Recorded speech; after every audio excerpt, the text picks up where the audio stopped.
Su šiais produktais gali dirbti ir patyrę meistrai, ir mėgėjai.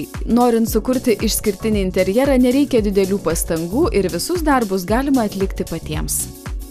Sienos dekoravimas skilinėjančiu pro retro glaistu, kaip ir daugelis kitų dekoravimo būdų, pradedamas nuo paviršiaus gruntavimo. Tam būtina naudoti specialų gruntą pro retro. Jeigu paviršius, ant kurio bus tepamas skilinėjantis pro retro glaistas, nebus nugruntuota šio gruntu, tai skilinėjimo efektas tiesiog nesigaus. Gruntavimui reikės vonelės ir teptuko. Prieš naudojimą gruntas gerai išmaišomas. Gruntuojamas paviršius turi būti sausas ir švarus, be riebalinių dėmių. Gruntuoti reikia 2 kartus. Pirmasis grunto sluoksnis išdžiūva maždaug per 4 valandas. Tuomet tepamas antras sluoksnis. 1 litru grunto pro retro galima nutepti apie 10 kvadratinių metrų. Išdžiūvus gruntui ant paviršiaus padengiamas dekoravimo glaistas pro retro. Prieš naudojant dekoravimo glaistą būtina jį gerai išmaišyti. Glaistas ant paviršiaus užtepamas glaistyklė. Esant dideliam plotui rekomenduojama dirbti 2. Vienam užtepti dekoravimo glaistą, kitam formuoti raštą. Tepamas glaistas turi specifinį kvapą, tačiau patalpas rekomenduojama vėdinti ne mažiau kaip po 6 valandų. Vėdinant patalpas esant vėsiam orui, skilinėjimo efektas gali mažėti. Glaistas ant paviršiaus formuojamas glaistymui skirta mentele. 1 kvadratiniam metrui sienos padengti reikia nuo 4 iki 8 kg glaisto. Priklausomai nuo užnešto glaisto storio skiriasi ir skilinėjimo efektas. Jei glaisto sluoksnis nedidelis, įtrūkimų bus gausu, jie bus negilūs. Jei tepamas storesnis glaisto sluoksnis, įtrūkimų bus mažiau, jie bus ryškesni. Norint, kad įtrūkimai būtų gilūs, ryškus ir dideli, reikia užtepti maždaug 8 mm glaisto sluoksnį. Norint išgauti maksimalų skilinėjimo efektą, patalpa turi būti šilta. Temperatūra ne žemesnė kaip 15 laipsnių. Glaistas priklausomai nuo jo storio ir aplinkos veiksnių džiūsta nuo 24 iki 72 valandų. Pilnai išdžiūvęs dekoruotas paviršius šveičiamas šveitimo tinkleliu, kempinėle ar šveitimo popieriumi. Šveitimo metu nuimami grubus ir aštrūs nelygumai. Baigus šveisti, dulkes būtina pašalinti nuo paviršiaus naudojant šepetį ar kitas priemones.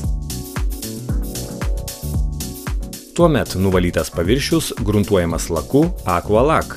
Norint, kad išryškėtų įskilimai, jų lakuoti nerekomenduojama. Norint išgauti spalvinius efektus, į Aqualac galima įpilti norimos spalvos skysto statybinio pigmento Pro Colorant arba naudoti pigmentą skirtą vandeniniams dažams.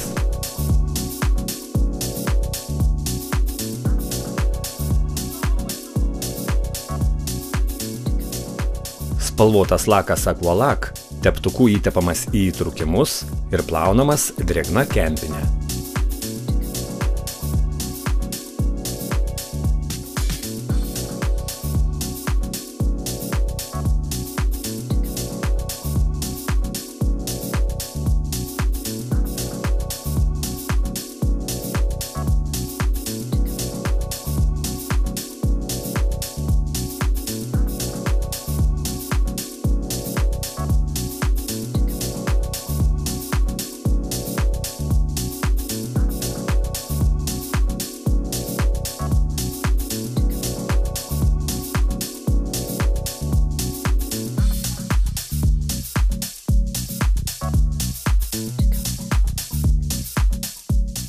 Norint išgauti išskirtinį efektą ar blizgesį, galima naudoti perlų blizgesio laką Pro Decor Effect.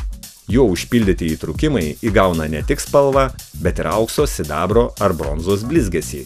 Su 1 litru perlų blizgesio laku Pro Decor Effect galima nutepti 10-12 kvadratinių metrų sienos. Dekoratyviniam sluoksniui nudžiūvus, baigiamąjį sluoksnį rekomenduojama lakuoti skaidriu, matiniu arba blizgiu laku Aqualac.